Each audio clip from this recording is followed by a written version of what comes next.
What's going on, guys? It's Char here, back with another episode of Charred Takes. Now, it has definitely been a while since the last one. Uploads have been a tad slow around here, but I'm glad you guys are sticking with me. We've been seeing some cool growth. And let's talk about the series real quick and briefly. As always, if you want to just hop into the topic, jump to the timestamp or the chapter down on the video player below. All right, let's do some quick updates. Charred Takes is a series that I always love doing, and it seems like you guys love it too. It's just really chill discussion series. You can throw me on a side monitor, throw me in the background on a run when you're cooking food or something. These are a couple of comments I got at the Con of Heroes and whatnot, and I really enjoy that you guys listen and interact with the content in that way, because I interact with content in a very similar fashion. So it's a ton of fun, and I'm glad you guys sit here and for me rambling for like 15, 20, even maybe more sometimes about a topic dealing with Marvel Champions. So of course I appreciate you guys for that. Uploads are ramping back up a bit. I don't really think I had like a post-con depression from the game or anything. It's just like I've had a lot of things going on and other interests that were grabbing at my attention. Still love Champions. Rewind is still going strong. I love sitting down to record those. We see the aftermath of the stream that we had against the end of our Sinister Motos Extra campaign, Venom Goblin. If you didn't see how that went, go ahead and check out the VOD because that was pretty entertaining. And as of recently, I'm trying to get ahead on a couple videos here. Recently picked up the Switch 2, big Nintendo fan, and yeah, this has been a ton of fun, man. This thing is huge compared to the original. So I've just been gaming on that, playing Xenoblade Chronicles X. Y'all picked it up? What are you playing? Let me know. But yeah, we'll probably get into the topic proper, so let's go ahead and do it now. So if you guys are new to Charred Takes, this is the video where you can just kind of listen to my Marvel Champions takes, and whether you have to say if I'm cooking or if the take is charred. It's kind of like a charred take, a hot take. It's kind of like a play on words, something pretty funny, and it's essentially just a discussion series. A couple of disclaimers, as always, with the Charred Takes is that all of these opinions are completely my own, and I super encourage you guys sharing your opinions in the comment section down below. I'm gonna be down there. I'm gonna be replying. You guys can reply to each other. It's just so much fun all the time, just seeing how people think and approach the game differently than I do. I don't think that I'm right, but in the way that I like to play the game, these are my opinions. So let's go ahead and talk about this. So this one is kind of spawned from a bit of a discussion I had in the past around Discord servers, talking about 40 versus 50 card decks and like anywhere in between that 40 to 50 card number. As we know in Marvel Champions, to set the stage, the 40 card deck is kind of like that baseline low level minimum deck size, and 50 card is your maximum. So when people come from like other games or other things like that, most of the time, like, they'll try and boast this idea that 40, 40, 40, your deck should be at 40, and that would be your best way to win games and blah, blah, blah. Like, you shouldn't really go above 40.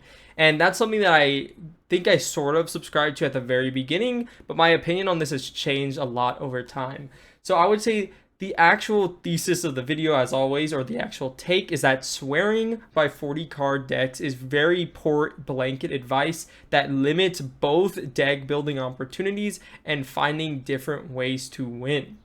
That's a really loaded thesis statement, so of course I'm going to be going into it as always in the Charred Takes, and I have a lot of notes here on this topic because I kind of like summarize a lot of the notes and discussions and chats I've been having over the past couple of weeks on and off about this topic. So I'm going to be referencing a lot of the things I've said there and hopefully adding a little bit more context for it. So starting off this 40 versus 50 card discussion, I find that the easiest shorthand, essentially it's 40 card decks versus anything above 40 would be a better kind of description here. We're going to start with the argument for 40 cards, and I'm going to be talking about them, why they're kind of true, but also why I don't really agree with them in the long run. So the first and biggest argument for 40 card decks is that they are optimal. And what optimal means is like when you are making decks to win, when your primary goal is winning, an optimal deck consists of only 40 cards. And the reason why people find that it's optimal is usually for the argument of consistency. You want to be finding your best cards as often as possible. So you want the lowest amount of cards that are kind of like fluffing up your deck in a way to reach those optimal draws, to reach those good hands, and to reach those really good cards. So My reaction to this is like I usually agreed with this. When you're playing a strong hero that has like really strong events that doesn't really care about doing things with aspects or with basic cards or what have you, I can kind of see where this argument comes from, where you don't want to fill up your deck with these different cards because it doesn't help you reach your hero's primary win condition. But I would say that outside of the baseline of what quantifies an optimal deck, again, this is usually centered around winning slash win rate slash over a period of 10 games. Having less cards in your deck will be better than having more because it'll, equate in this quantifiable increase in your win rate. Of course, you have to play so many games to notice this, and most people don't. So usually it's not a huge deal. But again, that's the really baseline argument I feel like it is. But my counterpoint to this is that optimal and getting a winning strategy or a high win rate varies from hero to hero, and it also varies from scenario to scenario. So my main argument for it is you can't give it as blanket advice because this advice is not always true. Like I was saying, I think a lot of this comes from, especially early on in the game, when the card pool wasn't as wide, that hero cards were generally a lot stronger than the aspect or basic cards. So having less cards in your decks means that you have more chances to hit your power cards, and that will improve your win rate over time. And so essentially what it boils down to is a card quality debate. Because there are higher quality cards in your deck, in your hero specific deck, than there is in the deck at large, you want to hit those hero specific ones as often as possible. And we'll interact with that card quality debate here in a second, but I want to actually touch on the definition of winning from a scenario perspective. So a quick anecdote that I have specifically here is a villain like Mysterio really punishes you for having a lower deck size. So in all of my experience and all of my plays fighting Mysterios, having a thinning slash having a lower deck count usually runs you into much more problems than having a higher deck count does. What happens is that you'll see his encounter cards more often because you are drawing through your deck more often. You're also decking out more often, so you're getting more encounter cards that can also go into your deck, such as the Deja Vu, Treachery.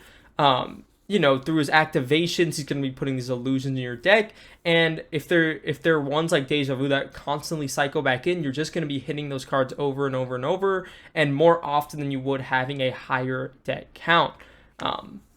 This idea that you have to run 40 cards because it's the most optimal way to win simply, at least in this scenario, doesn't hold up because Mysterio, as his main mechanic and gimmick, punishes that idea.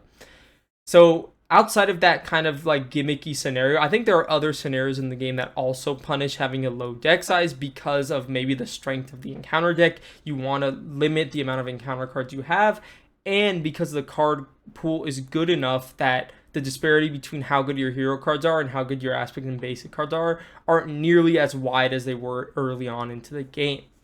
But another example, if we're going to take this from the hero-specific scenario, is that when your hero-specific identity cards are weak, you actually want to play more than 40 cards, in my opinion. I love She-Hulk. She's my favorite core box hero, and I love playing her. But the idea that you would rather see her cards than any other cards in her deck or hero-specific cards is usually, in most cases, wrong, unless you're talking about split personality. Her card quality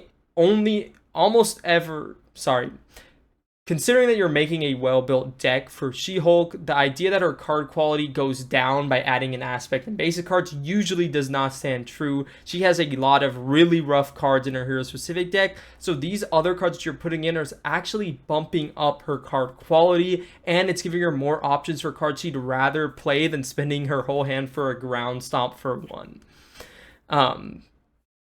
Optimal plays, again, we're going to get into a different facet of 40 cards here. The optimal play isn't always the same from hero to hero, scenario to scenario, and whatnot. Let me elaborate on what I mean by this. So it doesn't even have to be like this gimmick like I was talking about. It doesn't even have to be like having weak hero cards. The concept of making an optimal deck for winning or win rate also varies a lot because of player count, hero choice, and aspect choice. So if we're talking primarily in solo where your deck has to do it all, I can see this kind of optimal 40 card list coming to fruition more because you do need to be able to thwart, you need to be able to push damage, you need to be able to have survivability and all of these things. So having this low deck count and really, getting the best of the best cards so you have the best fighting chance against these expert villains, sure. But the optimal play or the way to win in multiplayer is not always the same thing. The best example I can give for this, an optimal deck for someone playing protection in multiplayer could be trying to protect the entire table through multiple one-cost defense events, low-cost readies, or playing a hero that is a really low-to-the-ground build-out. I think there's a really famous deck on Marvel CDB called like the Giving Tree with Root that has like a ton of cards in it, but it has a ton of like 0 and 1 cost cards, so his curve is super low. The only thing Groot really needs on the table is like his fertile ground, and the deck kind of just goes. He has 3 defense, he readies up with Desperate Defense, he uses the Indomitables, he uses all these defense events to stun the villain, ready up and just protect the whole table. That is the only thing the deck is trying to do. It doesn't push damage, it doesn't thwart, it is making sure that people don't have to flip down, it's making sure that people are protected at the table. So what that means is that when you're running 50 in a deck like that, right? Because your game plan isn't about building, it isn't pushing damage, it isn't thwarting, it's drawing these one-cost events and defending, you can actually go up to 50 cards, and it might actually be more optimal than having 40 cards is. The act of adding more cards can be argued as like a boon, because since your only job is protecting the table and that's all you're doing in terms of output, having more cards in your decks means the table as a whole is getting less encounter cards from decking out. And so that's just like a quick example. Something in favor for the 40 card deck here is that there are sometimes when you see, I'm using an example of like Groot or someone as a hero who doesn't need 40 cards at all. On the other end of the spectrum, there are times when it's really hard to make an argument that 40 cards isn't optimal for specific heroes.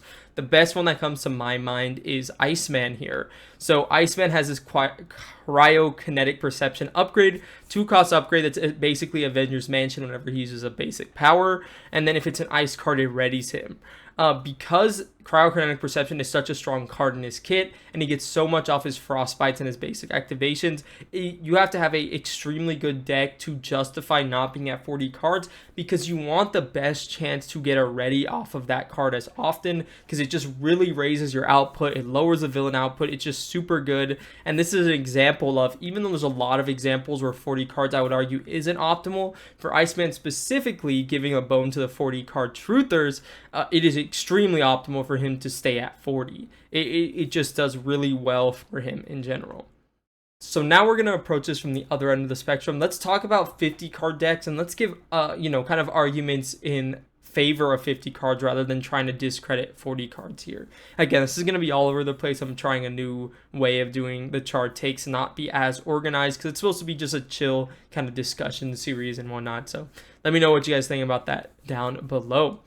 So 50 card decks.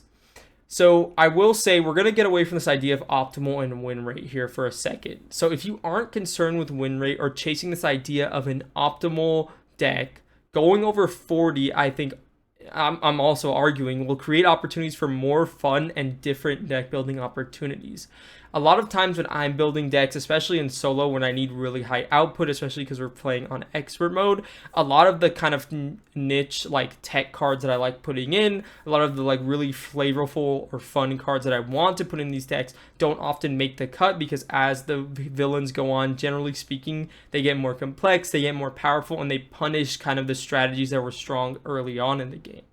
But when you're building and you're not building on sort of this chasing this idea of the optimal list, the optimal win rate, because I feel like we're going to get back into that for half a second. When you're chasing this optimal list or this optimal strategy, this optimal win rate, for most heroes, like 3 out of the 4 aspects also get cut off. Like, where does that idea of chasing the optimal end? Like what is this natural conclusion for this idea?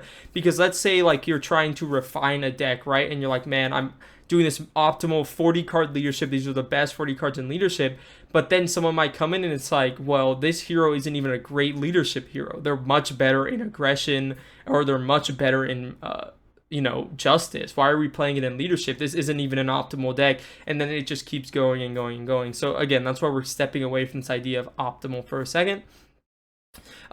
Going back to the idea of cards that are getting cut. So cards that get cut for not being good enough, you can just throw it in there and just not worry, see how it feels. Maybe you have like a perception shift, maybe your perception changes, you discover a new deck archetype or some combo that you've never seen people upload on Marvel CDB, or it's something that isn't really popular and you popularize it. There's new synergies, etc.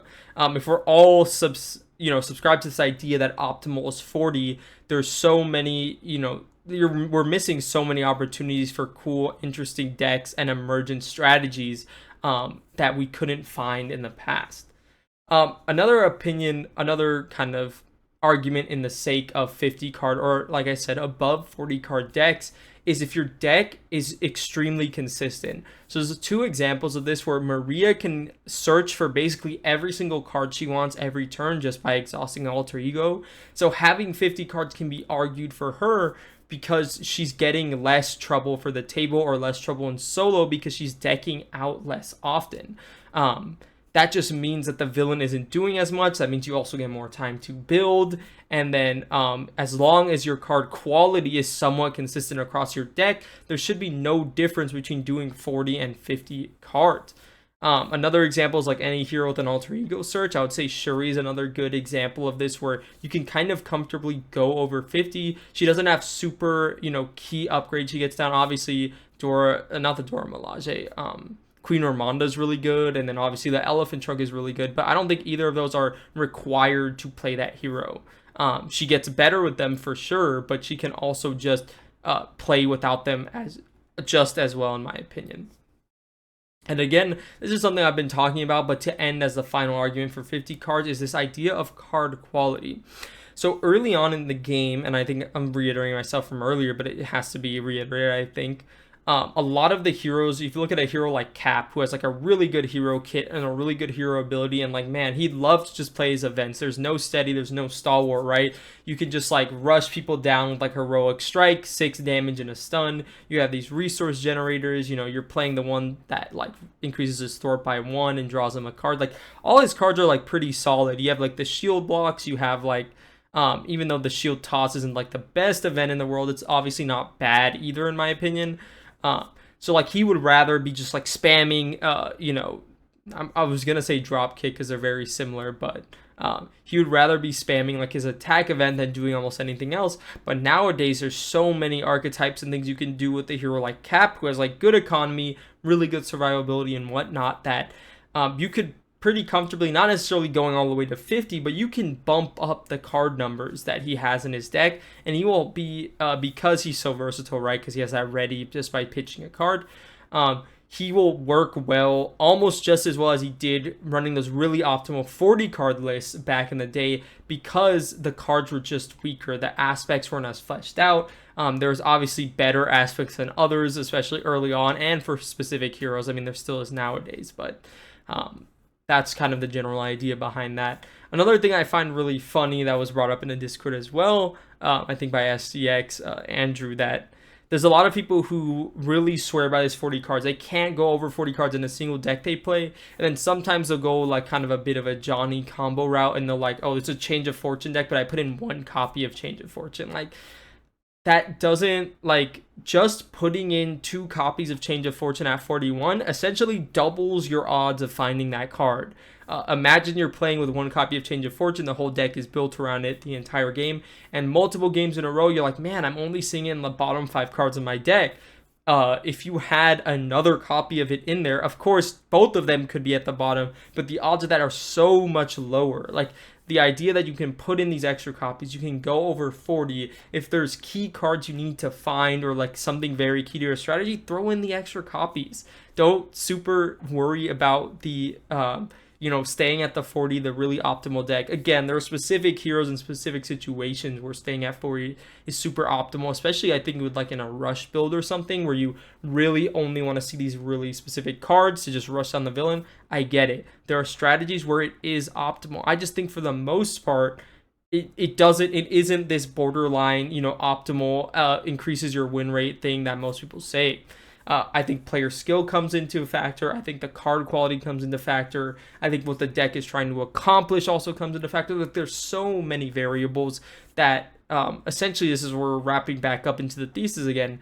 There's so many variables in this game on what constitutes winning for a specific hero in a situation, whether in solo and multiplayer, what constitutes as improving your win rate or optimal strategies, how do you evaluate the card quality in your deck, how does that go into your play style and your player skill. There's just so many things, right? And like even if you're going to go on the argument like equal skill, equal piloting ability, equal deck building, then you have the scenarios to worry about. Does this scenario punish you from going through your deck as fast as you do by having tougher encounter cards, by having mechanics that shuffle in encounter cards into your deck like Mysterio? So it's just one of those things where I think as long as you're deck building with a purpose and you know that you're not just putting in 40 to put in 40, but also you're not just maxing out to max out, because I do think there's actual merit. I think there's like definitely merit behind the idea where you should cut some of the fluff if it doesn't actually get you to accomplish what your deck wants to do. And I don't think it's wrong to experiment. Throw in a 50 card deck or a 48 card deck. You're like, man, I love all these cards. I want to play them all. Play it a couple times and find the ones that you're not playing. Find the ones that aren't working. Swap them out or remove them. You'll refine. You'll iterate on your deck. And I think you'll have a lot more fun. And you'll have so many different decks, different card number of decks. Like, you'll just have so many examples. You have such a good time as long as you just don't, I guess, don't leave those opportunities off for yourself before you even play the game for the first time. If you go into the deck builder, you're making a deck and you're like, man, I'm at 42, 43, I have to remove 3 cards. I would, encourage you to just try a different mindset, right? Of course, if you love 40 cards and that's something that that you love, go for it, more power to you. But if someone who's just getting into the game, or someone who's kind of like been indoctrinated, not in like a bad way, into this 40 card mentality, I would encourage you to just give it a try. Go to 43, 44. At the Con of Heroes, I played a 50 card Strange deck. I didn't play test it beforehand. I had an idea conceptually. It worked out well. But because I didn't test and iterate it, I probably wouldn't have kept it at 50. It was kind of like for the meme to see how good it went. It went pretty well in the couple games that I played it. The thing is, through playtesting, I found cards I would drop. Does that mean I was going to drop it all the way to 40? I don't think so. It was only like a couple I was like kind of iffy on.